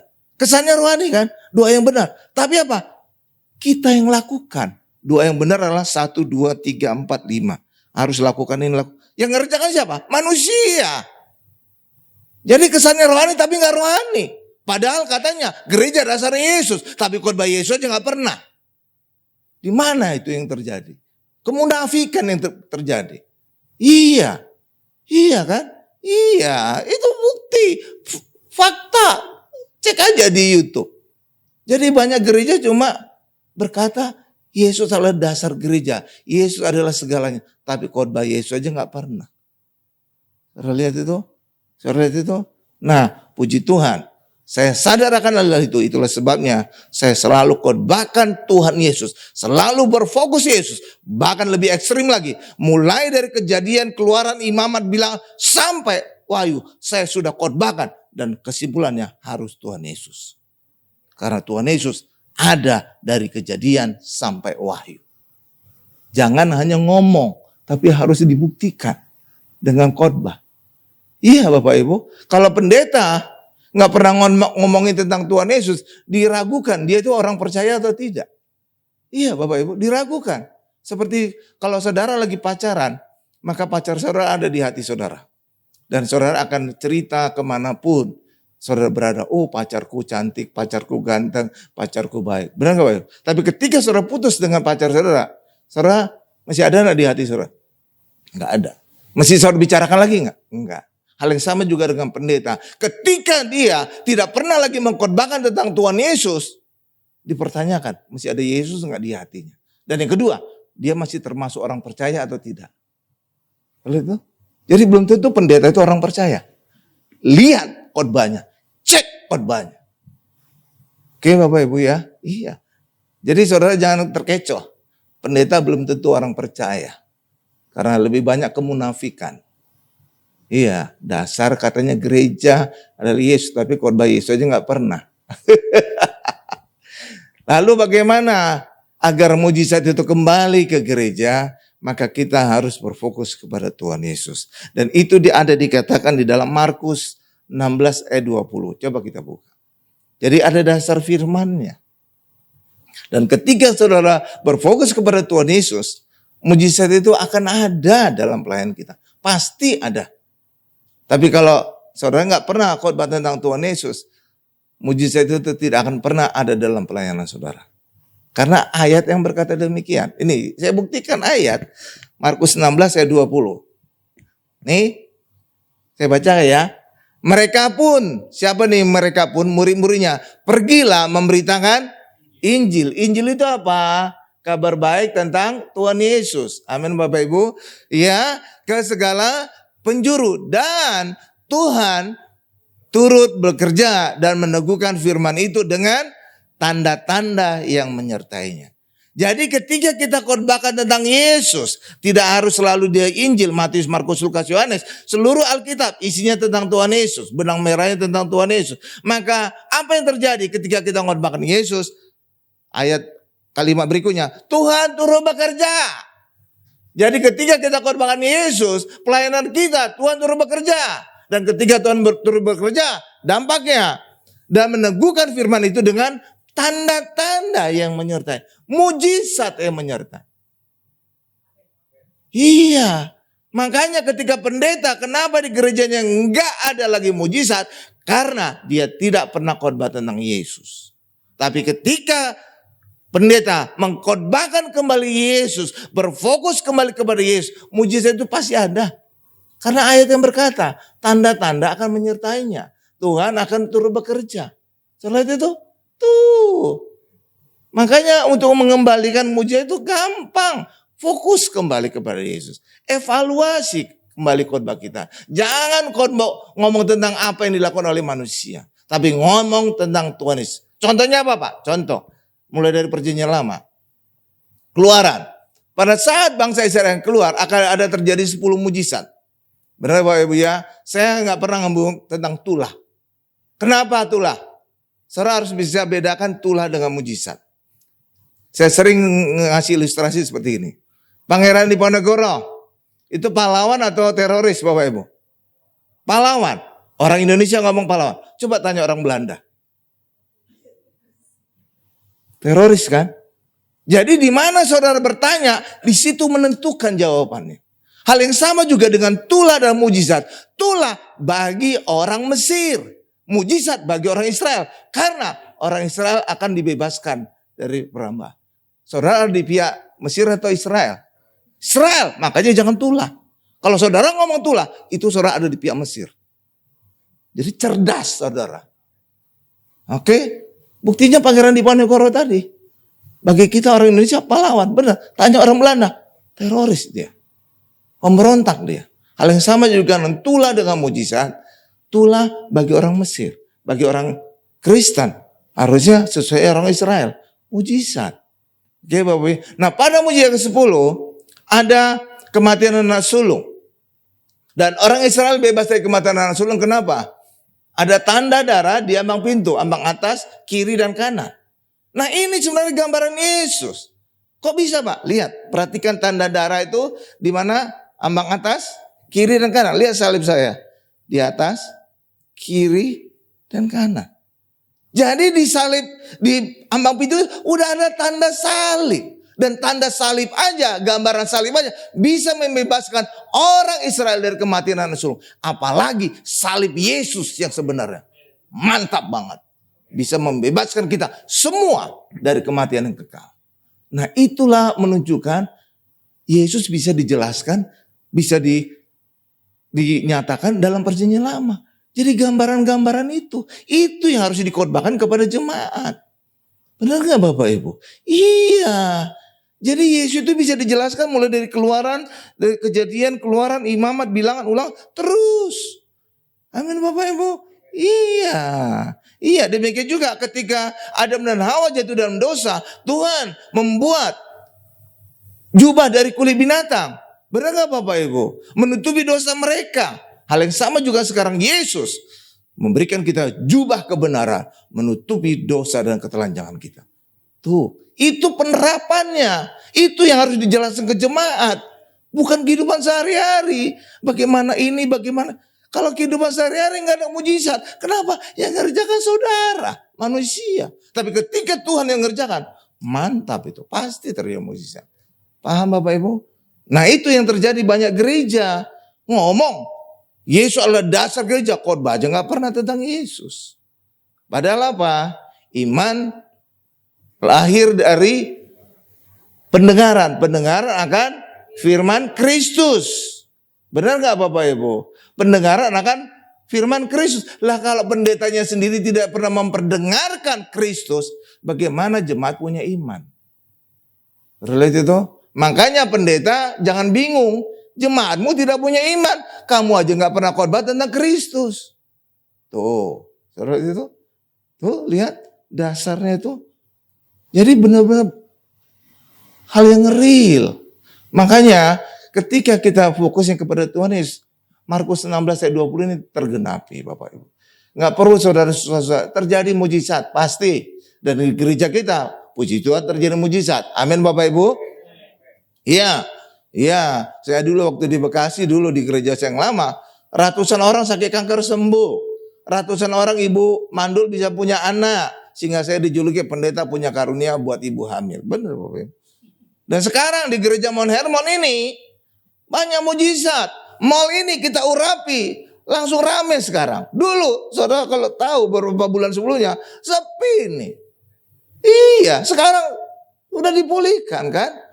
Landmark juga sama, Ratu Sain juga sama. Terjadi mujizat. Benar Bapak Ibu? Demikian juga orang yang divonis operasi karena ditabrak Gojek, diurapi, bebas operasi. Mujizat terjadi. Amin Bapak Ibu? Iya. Karena itulah mari. Saudara nggak usah susah-susah tentang mujizat. Fokus saja kepada Tuhan Yesus. Jangan ada kemunafikan lagi. Katanya gereja dasarnya Kristus, tapi khotbah Kristus saja nggak pernah. Ya amin Bapak Ibu ya, itu pendeta munafik gitu ya. Ya kan? Kan selalu berkata kan, gereja dasarnya Kristus, tapi khotbah Kristus aja nggak pernah. Ya kan? Iya dong. Ya real aja. Contoh kalau nggak percaya buktiin aja di YouTube. Lihat, dengari seluruh pendeta, siapapun itu. Bahkan juga ketua sinode sekalipun. Saudara lihat. Justru sekarang ini kehilangan mengkhotbahkan tentang Yesus. Dan itu sebenarnya sudah dinubuatkan dalam kitab Wahyu. Nubuatannya di mana Pak? Itu tanda 6666. Tandanya itu ada di mana? Tangan kanan. Di mana lagi? Di dahi. Apa artinya itu? Saudara membaca kitab Wahyu harus tahu itu kitab simbol, bukan kitab parafiah. Tangan kanan artinya apa? Kekuatan. Kalau saudara menunjukkan kekuatan orang, tunjukkan apa? Tangan kanan kan? Nggak ada tangan kiri kan? Nggak ada. Apalagi menunjukkan kaki kita, tunjukkan betis saudara yang gede kayak tukang beca. Nggak ada kan? Nih, betis saya tendang kamu sampai ke bulan. Nggak ada kan? Nggak ada kan? Pasti gini. Awas kamu ya. Tangan kanan kan? Jadi artinya apa? Tanda di tangan kanan artinya kekuatan. 66 itu angka manusia. Manusia diciptakan pada hari ke-6. Artinya pada akhir zaman manusia mengandalkan kekuatannya. Di dahi. Apa dahi ini? Hikmat. Kalau saudara nunjukkan. Mikir. Nunjukkan dahi kan? Nggak ada nunjukkan perut. Ada nunjukkan perut orang? Nggak ada kan? Apalagi dengkul. Otaknya di dengkul nanti. Tunjukkan apa? Dahi. Mikir. Jadi itu artinya apa? Pada akhir zaman manusia tidak lagi mengandalkan kekuatan Allah dan hikmat Allah. Tapi mereka mengandalkan kekuatannya sendiri dan hikmatnya sendiri. Itu artinya. Padahal Yesus adalah kekuatan Allah dan hikmat Allah. Jadi pada akhir zaman orang tidak lagi mengandalkan Yesus. Tidak lagi mengkorbankan Yesus. Paham saudara simbol itu? Iya, itu artinya. Tapi nggak tahu gimana. Bahkan ketua sinode menceritakan tanda 66 itu chip. Dari mana lagi chip? Chip kan belum ada di Alkitab. Benar nggak Bapak Ibu? Dan itu juga kesalahan. Itu artinya apa? Membawa hal dunia menjelaskan Alkitab. Itu terbalik. Harusnya hal dunia dijelaskan oleh Alkitab. Bukan sebaliknya. Amin Bapak Ibu? Iya kan? Chip itu kan hal dunia. Dia bawa untuk menjelaskan Alkitab. Gimana lagi? Harusnya apa? Hal dunia dijelaskan oleh Alkitab. Itu yang benar. Amin Bapak Ibu? Nah, jadi karena itulah makanya sekarang ini pendeta gembala jarang mengkhotbahkan tentang Yesus. Makanya kehilangan mujizat. Karena ayat Markus 16:20 tadi, Tuhan akan meneguhkan firman itu sesuai dengan tanda-tanda yang menyertainya. Kalau berfokus kepada Yesus, maka kembalilah pendeta, bertobatlah pendeta, khotbahkan kembali Yesus, maka gerejamu akan mengalami mujizat dalam pelayanan. Amin. Jangan lagi ada kemunafikan. Gereja katanya dasarnya Yesus, tapi Yesus nggak pernah dikhotbahkan. Di mana lagi itu? Benar Bapak Ibu ya? Oke, paham ya Bapak Ibu ya? Jadi jangan terkecoh dengan kesannya rohani padahal nggak rohani. Hidup berkenan di hadapan Allah. Kalau hidup berkenan apa? 1, 2, 3, 4. Dia jabarkan kan? Yang ngerjakan siapa? Manusia kan? Bukan Tuhan. Benar nggak Bapak Ibu? Iya. Jadi fokus kita harus ke Tuhan. Dan itu juga terlihat ketika terjadi Pentakosta. Ketika terjadi Pentakosta, murid-murid mendapatkan Roh Kudus. Benar nggak Bapak Ibu? Dan apa yang mereka lakukan? Kisah Rasul 2 ayat 11 dikatakan, mereka berkata-kata untuk menyatakan perbuatan-perbuatan besar dari dia. Buka Bu, Kisah 2 ayat 11. Jadi orang yang diurapi Roh Kudus bercerita tentang perbuatan-perbuatan besar dari Allah. Jadi ketika pendeta tidak lagi mengkhotbahkan tentang Yesus, dipertanyakan ada Roh Kudus tidak di hidup dia. Karena kalau ada Roh Kudus, harusnya dia bercerita tentang perbuatan-perbuatan besar dari Allah. Coba Bu, Kis 2 ayat 11. Baik orang Yahudi maupun penganut agama Yahudi, orang Kreta dan orang Arab, kita mendengar mereka berkata-kata dalam bahasa kita sendiri tentang perbuatan-perbuatan besar yang dilakukan Allah. Jadi orang Kristen yang ada Roh Kudus harus bicara tentang perbuatan-perbuatan besar dari Allah. Bukan perbuatan manusia. Bukan kehidupan sehari-hari. Seperti itu. Buka Bu, 1 Petrus 2 ayat 9. Imamat yang rajani. Apa tugas kita sebagai imamat yang rajani? 1 Petrus 2 ayat 9. Tetapi kamulah bangsa yang terpilih, imamat yang rajani, bangsa yang kudus, umat kepunyaan Allah sendiri. Supaya kamu memberitakan perbuatan-perbuatan besar dari dia. Jadi orang Kristen harusnya ngomong ini. Nggak tahu sekarang. Ngomong kehidupan sehari-hari. Apalagi ada ketua sinode. Ketua sinode besar lah pokoknya. Saudara cari aja sendiri. Cerita tentang apa? Perang Israel. Mana lagi ini? Emangnya kita orang Kristen ngomongin perang? Oke Bapak Ibu ya. Iya kan ketua sinode loh. Gak main-main loh Bapak Ibu. Doktor lagi dia. Doktor. Abal-abal berarti itu kan. Gak ngerti dia. Ya Bapak Ibu ya. Khotbah tentang Yesus dong. Seharusnya itu bukti dari Pentakosta ngomong perbuatan-perbuatan besar. Imamat yang rajani ngomong perbuatan-perbuatan besar. Amin Bapak Ibu. Tuh kan. Bukan kehidupan sehari-hari, bukan. Makanya pendeta bertobat ya. Iya, supaya apa? Mujizat kembali di pelayanan kamu, di gereja kamu. Oke Bapak Ibu ya. Nah, jadi karena itulah mari kita berfokus kepada Tuhan Yesus. Amin Bapak Ibu ya. Ya, jadi jangan juga ya fokusnya cuma ketawa-ketawa aja. Ya pokoknya gini, saya selalu berkata, ketika kita berkhotbah, saudara harus memastikan jemaat harus makin mengenali Yesus. Jadi bagi saya juga demikian, ketika ada orang bertanya, khotbah pendeta itu bagus atau tidak? Khotbah pendeta itu bagus atau tidak? Saya langsung bertanya kembali, dia menambah pengetahuan kita nggak tentang Yesus? Kalau enggak, nol bagi saya. Karena itu, Jadi acuannya apa? Semakin mengenali Yesus tidak jemaat. Itu. Oke Bapak Ibu ya. Jadi percuma juga kalau ketawa-ketawa. Amin. Jadi harus membuat jemaat itu semakin mengenali Yesus. Ketika jemaat itu semakin mengenal Yesus, maka diharapkan iman mereka timbul. Karena iman timbul dari pendengaran. Pendengaran akan firman Kristus. Jadi kita harus memperdengarkan terus tentang Kristus. Bukan kehidupan sehari-hari ya. Bukan kan? Bukan kan? Bukan. Enggak kan? Tapi enggak tahu gimana banyak pendeta kehidupan sehari-hari kan? Coba saudara buktikan. Nah. Saya berani deh. Iya, berani memastikan itu. Oke Bapak Ibu ya. Ya, jadi gereja itu bisa mengalami banyak mujizat ketika berfokus kepada Tuhan Yesus. Pendetanya, gembalanya, minimal gembalanya berfokus kepada Tuhan Yesus khotbahnya. Ketika kita berfokus Tuhan Yesus, udah dipastikan pendeta itu orang percaya. Dan ketika orang percaya, maka tanda-tanda mujizat akan menyertai. Bukan kita mengejar mujizat, tapi menjadi ciri kita. Karena ayat yang berkata, Markus 16 ayat 17-18 Bu. Oh dibuka. Amin Bapak Ibu. Gampang kan? Iya. Makanya sekarang banyak pendeta bingung kok pelayanan nggak ada lagi. Lah iya kamu periksa dong khotbahnya. Kamu khotbahin tentang Yesus atau tidak? Markus 16 ayat 17-18 saya bacakan.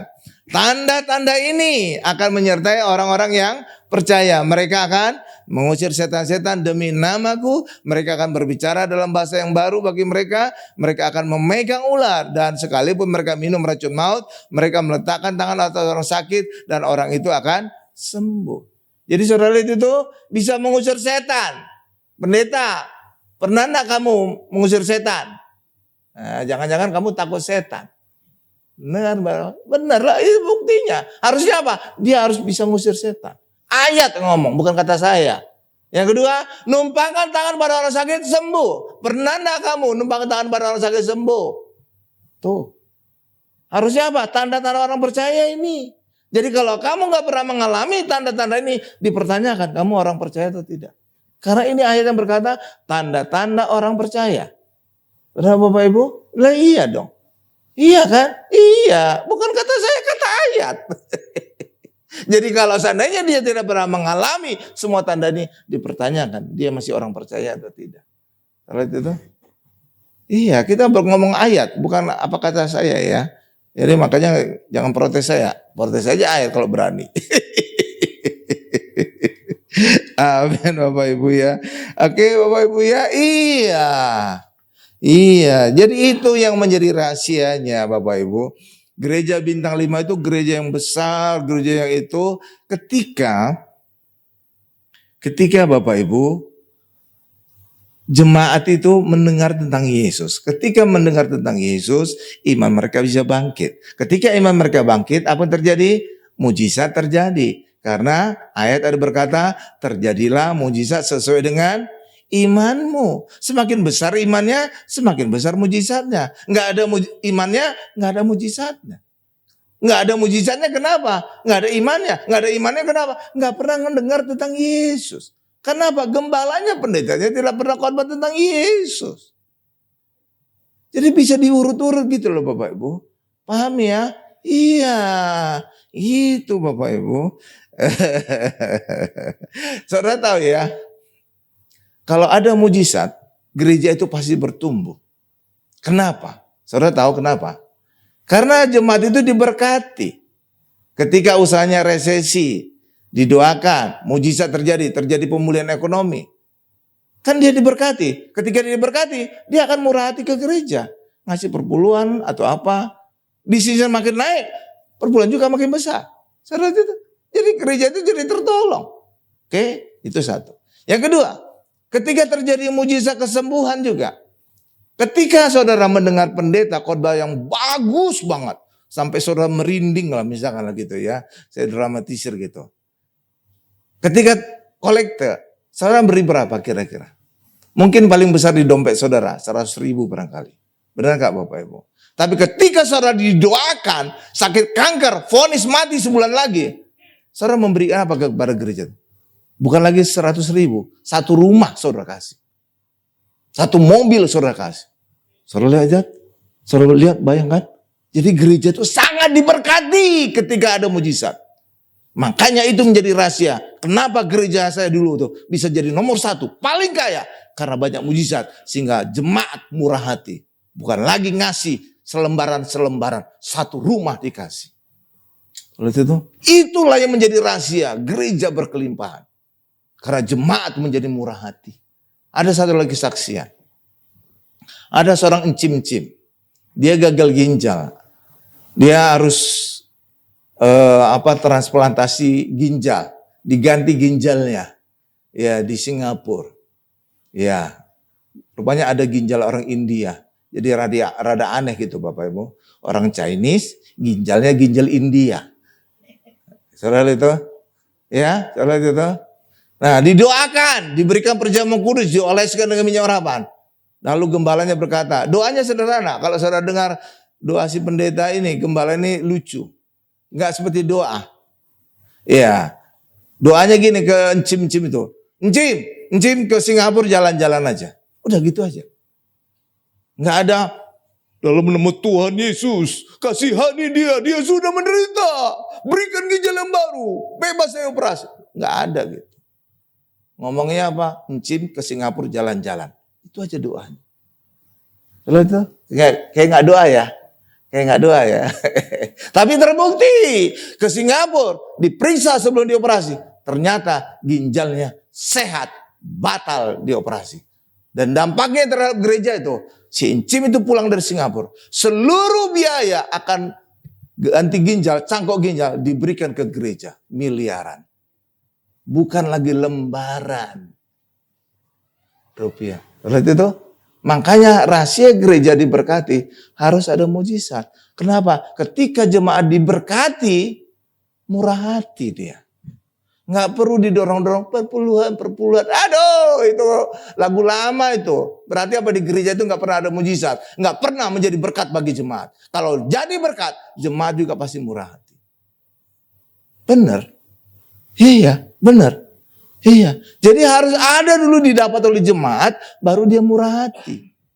Amin Bapak Ibu. Makanya ada satu lagi strategi kolekte. Saya kasih bocorkan kepada saudara. Ya, kolekte harus dijalankan setelah jemaat mengalami mendapatkan sesuatu.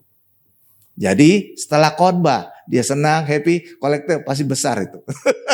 Jangan kolekte di depan. Jemaat belum dapat apa-apa. Dia akan pelit nanti. Enak. Setelah perjamuan kudus didoakan, kolekte, itu juga besar. Kenapa? Jemaat sudah dapat sesuatu. Itu caranya. Nggak asal. Oke, jangan kolekte di depan. Jemaat belum dapat apa-apa ini.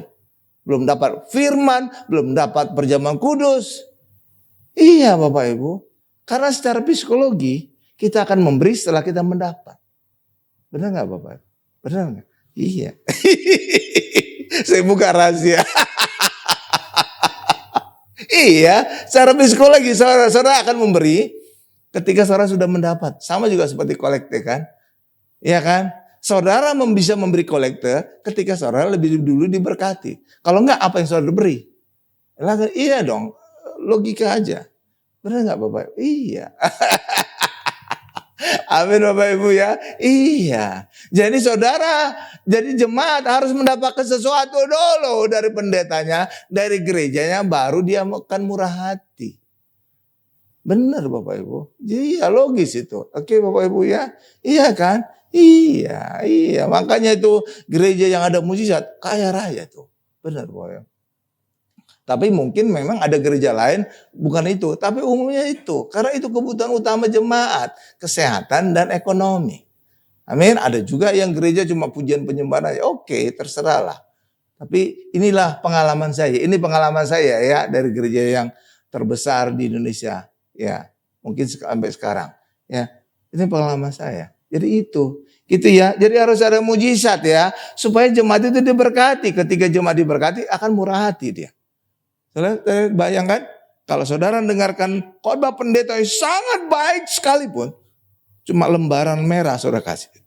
Paling banter 1 atau 2 lah. Tapi kalau saudara dibebaskan dari vonis mati atau anak saudara vonis mati atau vonis kanker, sembuh. Satu rumah juga bisa diberikan kepada gereja. Satu mobil juga bisa diberikan gereja. Betapa besarnya akan didapat oleh gereja ketika jemaat diberkati. Seperti itu. Itulah yang menjadi rahasia kenapa gereja itu kaya raya. Kok tahu Pak? Orang dalam. Ordal. Iya kan? Itu rahasianya. Gereja bintang 5 itu harus ada mujizat di dalamnya. Supaya apa? Menjadi berkat bagi jemaat. Kalau jemaat merasa gak diberkati. Waduh. Ini contoh lagi. Ketika saudara ngajak teman saudara ke gereja. Saudara pernah gak ngajak teman ke gereja? Pernah gak? Pernah ya? Gak semuanya menyambut positif kan? Kadang-kadang nyelekit. Emangnya di gereja dapat apa? Benar gak Bapak? Iya kan? Iya, emangnya gereja dapat apa? Bagusan saya istirahat, besok kerja, Senin. Benar gak Bapak?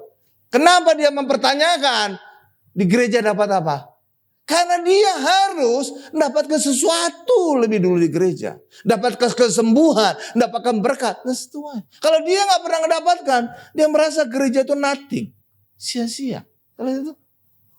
Makanya jemaat itu harus mendapatkan sesuatu. Apakah kesembuhan, berkat, dan segalanya. Amin Bapak Ibu. Ketika jemaat mendapatkan sesuatu, dia akan selalu murah hati. Ada ucapan syukur kepada Tuhan. Amin. Tapi kalau dia nggak dapat apa-apa, gereja itu jadi beban. Boring bagi dia. Seperti itu? Iya kan? Itu menjadi rahasia. Makanya harus ada suatu terobosan yang dialami oleh jemaat. Amin Bapak Ibu. Amin. Iya, kalau enggak apa? Gereja itu nothing. Ngapain ke gereja? Tuh. Iya kan? Iya. Ya, haleluya, haleluya Bapak Ibu. Nah, itulah kira-kira inti dari saya Bapak Ibu. Tapi masih ada lagi pengembangannya. Karena itulah kita harus berfokus kepada Tuhan Yesus ya Bapak Ibu. Itulah sebabnya juga kenapa kita setiap ibadah minggu selalu ada perjamuan kudus. Karena supaya setiap kita jemaat berfokus kepada Tuhan Yesus. Iya, karena itu juga di dalam Lukas 22 ayat 19, Yesus berkata, lakukanlah perjamuan kudus sebagai peringatan akan aku. Pasti akan menjadi peringatan akan Yesus perjamuan kudus. Kenapa? Karena kita makan tubuh Yesus terpecah. Kita minum darah Yesus tercurah. Amin Bapak Ibu? Lah pasti kita ingat Yesus dong. Kalau saudara makan saksang, babi panggang, saudara kan ingat babi kan? Nggak mungkin ingat kuda. Benar nggak? Ketika kita makan Yesus, pasti ingat Yesus. Benar Bapak Ibu? Lah iya dong. Iya kan? Nah iya. Makanya harus setiap minggu jemaat harus diingatkan lagi tentang Yesus. Diingatkan lagi tentang Yesus. Agar jemaat tanpa sadar menjadi fokus kepada Yesus. Ketika kita berfokus kepada Yesus, mujizat itu akan otomatis mengikuti kita. Otomatis. Otomatis. Nggak perlu dicari, nggak perlu dikejar. Kejar aja Yesus. Udah mantap itu. Oke Bapak Ibu ya. Oke, itulah yang menjadi rahasia. Oke, iya, jemaat akan mengalami solusi. Dan ketika jemaat mengalami solusi atas masalahnya, apakah kesehatan, ekonomi, dan segala macam, dia akan murah hati. Nggak perlu diingat-ingatkan. Nggak perlu. Kolektornya langsung gede. Bahkan kadang-kadang bukan lagi duit, transfer. Mantap kan. Karena udah nggak bisa lagi dimasukkan ke kotak kolektor. Udah nggak muat. Amin Bapak Ibu ya. Iya, tapi rahasianya jemaat harus lebih dulu mengalami berkat di gereja itu. Itu menjadi kuncinya. Ketika jemaat diberkati, apakah disembuhkan, apakah usahanya diberkati, nggak perlu saudara dorong-dorong untuk mereka memberikan kolektor. Akan ngasih sendiri, gede lagi. Amin Bapak Ibu. Amin. Itu menjadi rahasia. Kalau enggak gereja itu jemaat itu pelit. Kolektornya diremes-remes lagi. Kenapa? Takut kelihatan jumlahnya. Ya kan? Coba. Yang dia kasih kolektornya 100.000. Nggak akan remes dia. Justru di lama-lama diberdiri. Supaya kelihatan orang. Ini saya kasih kolektor 100.000. Tapi kalau kasihnya kecil. Diremes-remes biar nggak kelihatan. Seakan-akan apa? Iya, gereja itu kayak tempat-tempat sampah. Coba kalau saudara membuang kertas ke lubang sampah. Kan saudara remes-remes dulu kan. Tuh kan lempar gitu kan. Jadi saudara kotak kolektor kayak tempat sampah. Kenapa? Karena jemaat tidak mengalami diberkati di gereja itu. Tapi kalau dia mengalami diberkati, wah, dia akan murah hati. Dia akan, iya. Saudara butuh bukti orang yang murah hati? Nih saya tunjukkan ya.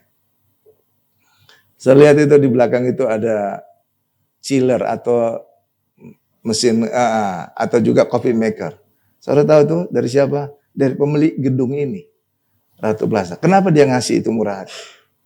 Karena dia merasa diberkati gedungnya lewat kehadiran gereja ini. Murah hati kan? Murah hati. Nggak perlu saya minta. Iya, nggak perlu saya minta. Iya. Itulah buktinya. Jadi apalagi kalau itu berkaitan dengan nyawa. Dia sakit, vonis, sebulan lagi mati kata dokter. Didoakan sembuh. Nggak perlu didorong-dorong dia ke gereja. Nggak perlu didorong-dorong untuk ngasih persembahan. Dia akan ngasih besar. Iya. Makanya gereja itu harus menjadi berkat bagi jemaatnya. Kalau nggak apa, gereja itu jadi beban. Amin Bapak Ibu? Iya. Saya buka rahasia dari gereja lama saya. Iya, itu rahasianya kenapa gereja itu besar banget. Sampai setiap bulan dia bisa membangun gereja satu. Setiap bulan buka satu. Setiap bulan buka satu. Kalau itu luar biasa kan? Kenapa? Keuangannya luar biasa. Kenapa keuangannya luar biasa? Karena ada mujizat. Kenapa? Lewat mujizat itu jemaat jadi murah hati. Kalau itu tuh. Luar biasa kan? Jadi itulah yang menjadi rahasia kenapa gereja bintang 5 harus berfokus kepada Tuhan Yesus. Harus khotbahkan Tuhan Yesus. Bukan hanya lip service berkata Yesus adalah dasar gereja. Tapi pendetanya sendiri, gembalanya sendiri nggak pernah khotbah tentang Yesus. Itu kemunafikan namanya. Amin Bapak Ibu. Tapi gereja ini puji Tuhan. Saya selalu khotbahkan tentang Tuhan Yesus. Kok cuma bukan Bapak aja Pak khotbahnya Pak, kenapa ada lain lagi? Ya karena ketika Tuhan Yesus memanggil Petrus pada saat di Danau Tiberias, Tuhan Yesus berkata apa? Gembalakanlah domba-dombaku. Kalau dalam bahasa Inggris itu lebih tajam. Feed my lamb, feed my sheep. Beri makan domba-dombaku. Coba Bu, tampilkan Bu ayatnya Bu. Ini juga mau jadi ayat terakhir. Udah berapa menit Bu? Oh 5 menit lagi, pas lah. Coba Yohanes. Sebenarnya saya banyak lagi yang saya ingin ceritakan Bapak Ibu. Ya. Yang itu yang Petrus Tuhan Yesus berkata kepada Petrus, gembalakanlah domba-dombaku. Yohanes, di mana catatan saya kok bisa hilang tadi? Ini Yohanes 21 ayat 15. Yohanes 21 ayat 15. Ya, Inggris juga nggak apa-apa. Yohanes 21 ayat 15. Nah, terus. Lihat blok Bu, feed my lambs. Nah, feed my lambs. Saya lihat itu, kalau dalam bahasa Indonesia, gembalakanlah domba-dombaku. Nggak tajam. Kalau feed my lamb artinya apa? Tugas gembala memberi makan kepada domba-dombanya. Coba ini King James. Ini King James itu apa? Itu feed my sheep. Coba Bu. Mana?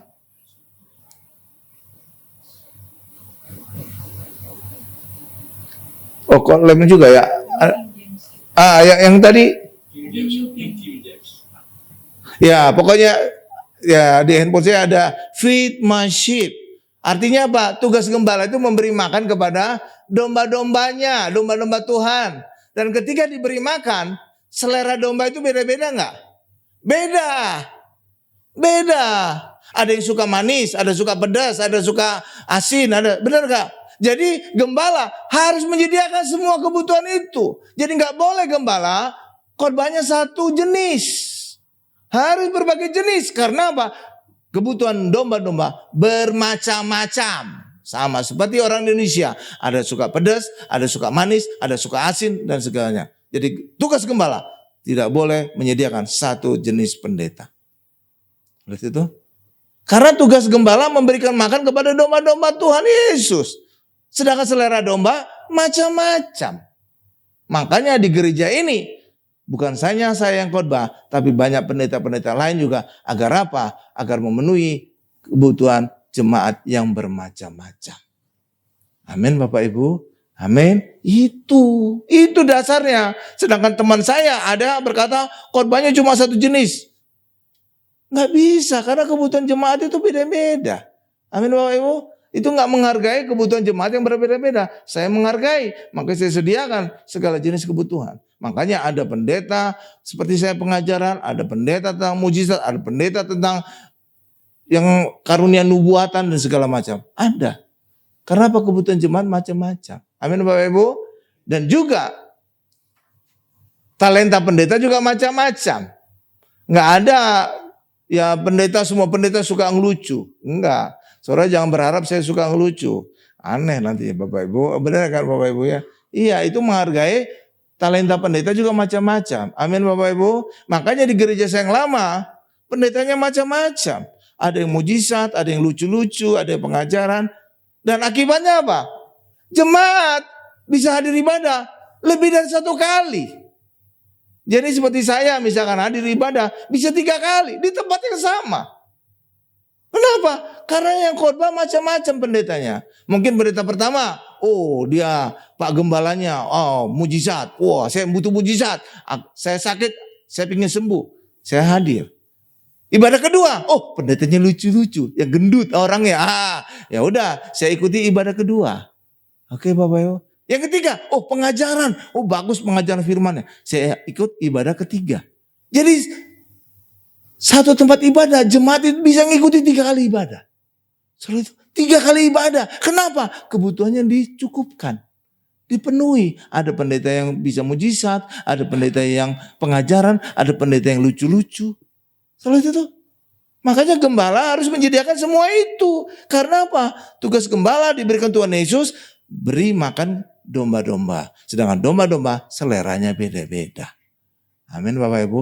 Itulah sebabnya di gereja yang lama itu tidak ada rapat mingguan untuk menyamakan khotbah. Kalau di gereja lain itu ada. Mungkin setiap Selasa, yuk kita rapat. Minggu depan kita khotbah apa ini? Jadi diseragamkan semuanya khotbahnya. Ya kan? Dan ketika diseragamkan, jemaat nggak bisa menghadiri sampai 3 kali ibadah. Kenapa? Ya khotbahnya sama. Coba kalau khotbahnya beda-beda, semua kebutuhannya dia dapatkan. Maka dia bisa ngikuti sampai 3 kali ibadah, 4 ibadah malah. Sampai suaminya bertanya, emangnya di gereja kamu ngapain sampai ya kenapa? Kebutuhannya dia juga dapatkan. Benar Bapak Ibu? Makanya nggak ada rapat mingguan menyamakan khotbah, menyamakan ayat yang dia khotbah, nggak ada. Kalau disamakan, jemaat cuma 1 kali khotbah, ibadah. Kenapa? Khotbahnya sudah 1. Kalau ibadah kedua sama juga, ketiga sama juga. Ngapain ngadiri banyak ibadah? Benar Bapak Ibu? Tuh. Jadi pinter gitu gembala itu. Jadi walaupun kepalanya kecil, otaknya encer banget Bapak Ibu. Iya. Saya tahu, orang saya sekretarisnya, jadi setiap hari sering ketemu, sering diusir. Wah pinter banget ini Pak Gembala. Amin Bapak Ibu. Amin ya. Oh ada satu lagi rahasia untuk gereja besar. Nah itulah rahasia ya kira-kira ya Bapak Ibu ya. Jadi jangan menyeragamkan khotbah. Yang penting khotbahnya itu jangan melanggar doktrin gereja itu. Itu aja yang penting. Itu aja cuma rambu-rambunya. Oke, jangan melanggar doktrin. Contoh doktrin. Contoh. Misalkan gereja kita percaya tentang perjamuan kudus minyak urapan. Jangan pula kita undang pendeta yang anti perjamuan kudus minyak urapan. Akan ngaco itu Bapak Ibu kan. Nah itu. Jadi cuma itu aja syaratnya. Jangan sampai pendeta itu khotbah bertentangan dengan doktrin gereja. Udah gereja kita. Kalau gereja dia terserah lah. Oke Bapak Ibu ya. Oke ya itu. Nah ini ada ada 2 rahasia. Untuk gereja besar tapi ini ya. Gereja besar ya. Banyak gereja di luar sana, setiap tempat ibadah itu gembalanya ada gembala lokal. Benar gak Bapak Ibu? Benar kan? Gembala lokal ada selalu gitu. Tapi kalau gereja saya yang lama itu bukan gembala lokal, tapi koordinator. Bedanya apa Pak? Gini bedanya. Kalau gembala lokal, maka dia berinteraksi kepada jemaat. Benar gak? Bahkan juga gembalanya mungkin kenal kepada jemaatnya. Apa plus minusnya? Plusnya dulu ya, nanti negatifnya. Plusnya, pelayanan ke jemaat itu lebih mantap. Karena saling kenal gembala sama jemaatnya. Bahkan kalau jemaatnya absen, gembalanya tahu, oh ya ini absen. Mungkin sudah 3 kali absen, oh saya coba datang, ada masalah apa dengan orang itu. Bapak Ibu ya. Kelemahannya, ini saya ngomong sekarang kelemahannya. Negatifnya adalah, kalau seandainya di jemaat itu banyak orang kaya, maka gembala lokal ini bisa memisahkan diri dari gembala pusat. Dan gembala pusat tidak bisa ngapa-ngapain. Kenapa? Dia nggak kenal jemaat setempat. Maka gembala ini bisa memisahkan diri. Dan itu kejadian ada di gereja, di Kebun Siri. Saudara cari aja sendiri. Ada jemaatnya kaya, ada konglomerat. Maka apa? Gembala lokalnya, ya udah saya pisah dengan gembala pusat. Saya udah cukup mampu di sini. Jemaat saya banyak kaya-kaya di sini. Saudara itu kelemahannya. Gawat kan? Iya, jadi gereja itu bisa pecah. Kenapa? Gembala lokalnya mbalelo. Karena apa? Karena tahu jemaatnya banyak yang orang kaya. Tuh, itu menjadi masukan untuk gereja yang besar yang punya banyak cabang. Kalau gereja kecil nggak ada masalah, belum punya cabang. Yang kedua, ini ada rahasia lagi dari pendeta gembala itu yang pintar itu. Kedua, jangan sampai pendeta khotbah di satu tempat terus-terusan, bahkan sampai tahunan. Kenapa? Apa positifnya? Apa negatifnya? Positifnya, mungkin jemaatnya jadi senang ya, karena dilayani terus oleh pendeta yang sama ya. Tapi negatifnya, kalau pendeta ini keluar dari gereja itu, karena nggak selamanya pendeta mungkin di gereja itu, maka dia akan menarik jemaatnya di situ, pindah ke gereja dia. Kenapa? Sudah ada ikatan emosi antara pendeta itu dengan jemaat. Dan itu juga kejadian. Betapa banyak pendeta terkenal menarik jemaat dari gereja-gereja besar. Salah itu? Jadi nggak boleh ada gembala lokal karena itu punya potensi pecah dari gereja pusat. Lalu apa? Koordinator. Itu dipakai oleh gereja saya yang lama. Koordinator, kalau koordinator ini nggak ada interaksi, dilarang interaksi dengan jemaat. Bahkan nomor handphone jemaat nggak boleh tahu. Tapi semuanya terhubung ke gembala pusat. Jadi kalau ada apa-apa, kirim fax ke gembala pusat atau email atau apa, lalu gembala pusat akan mengutus pendeta untuk melayani jemaat ini. Cuma relatif ada prosedur, ada lama. Oke, Bapak. Tapi aman untuk gereja ini, nggak akan mungkin memisahkan diri. Karena nggak ada interaksi antara jemaat dengan si pendeta gembala lokalnya, tapi dengan koordinator. Koordinator setelah ibadah selesai. Dia seperti IO, event organizer. Setelah ibadah selesai tugas koordinator. Jadi aman, nggak ada perpecahan gereja. Amin, amin. Itu satu. Yang tadi juga pendeta nggak boleh di satu tempat lama-lama. Nanti ada ikatan emosi dengan jemaat. Makanya di gereja itu setiap minggu pendeta itu di rolling. Jadi dipindah-pindahin di tempat-tempat. Supaya apa? Supaya jemaat itu juga punya banyak pilihan. Oh pendeta ini bagus juga. Oh pendeta ini bagus. Nggak ada sempat ikatan emosi antara jemaat dengan seorang pendeta. Karena berbahaya kalau ada ikatan emosi. Kalau pendetanya keluar dari gereja itu, dia akan menarik banyak jemaat dari gereja itu. Soalnya itu, betapa jeniusnya gembala itu dulu. Dia sudah melihat kemungkinan-kemungkinan itu. Tapi ini untuk gereja besar.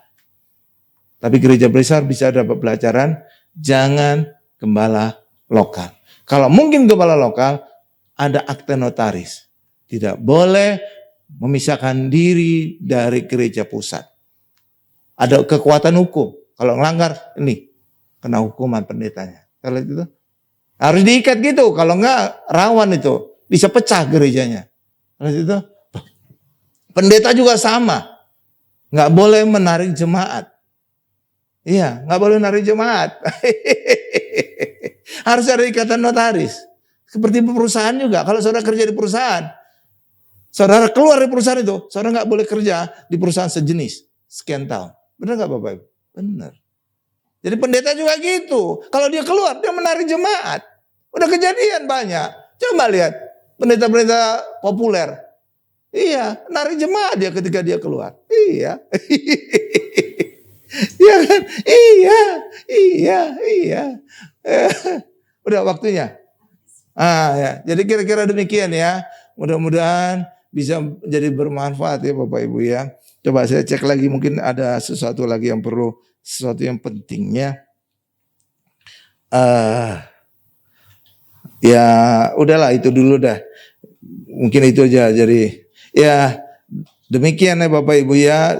Saya berharap pengalaman saya ini bisa menjadi berkat bagi banyak pendeta-pendeta atau gereja-gereja. Amin Bapak Ibu. Iya, terima kasih.